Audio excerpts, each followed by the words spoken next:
होमिओपॅथिकचं औषध हे मुतखड्यावरती कसं काम करतं सर? ऍक्च्युअली आता होमिओपॅथिक ही साईड इफेक्ट नसणारी औषधोपचार पद्धती आहे. तर जेव्हा आमच्याकडे पेशंट येतो तेव्हा मी त्याची पूर्ण हिस्ट्री घेतली जाते. हिस्ट्रीमध्ये एक तर पेशंटचं वय येतं, दुसरी गोष्ट म्हणजे त्यांचा कामाचा प्रकार काय आहे, त्यांचं दिवसाचं शेड्यूल काय आहे, ते वर्किंग काय करतात, ते विद्यार्थी आहेत, ऑफिसमध्ये काम करणार आहेत, शेतकरी आहे, कोण आहे, हे परत हे बघितलं जातं.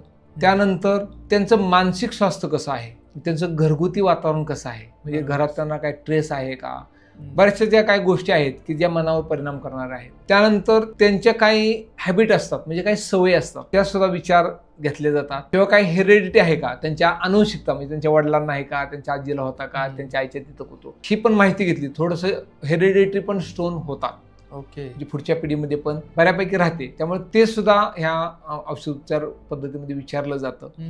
आणि तो कुठल्या भागामध्ये आहे, किती साईज आहे, काय आहे, त्या पेशंटचं कॉन्स्टिट्यूशन बघून, म्हणजे ते आहार पद्धत काय, त्याच्या सवयी काय आहे, त्याची झोपेची वेळ काय, कसं, ते सर्व गोष्टीचा विचार करून होमिओपॅथिक औषध हे त्यानुसार दिलं जातं. ॲलोपॅथिक पद्धत हे सर्वांना सारखं असेल की सलाईन लावा, हे इंजेक्शन द्या, हे ऑपरेशन करा, तसं होमिओपॅथीमध्ये नाहीये.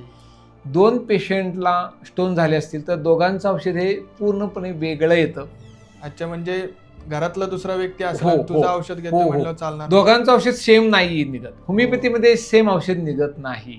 ते कारण आपण वेळेनुसार त्या सगळ्या कॉन्स्टिट्यूशन, पेशंटची हॅबिट, त्याचं शरीर रचना, त्याचं नेचर, त्याचा स्वभाव, सगळ्या गोष्टीचा विचार करून ते औषध दिलं जातं. बरोबर. त्यामुळे होमिओपॅथीमध्ये म्हणजे अगदी स्टोनसाठी सुद्धा वेगवेगळ्या प्रकारच्या पेशंटला वेगवेगळ्या प्रकारची औषधं राहतात. एकच औषध सरसकट दिलं जात नाही. अच्छा.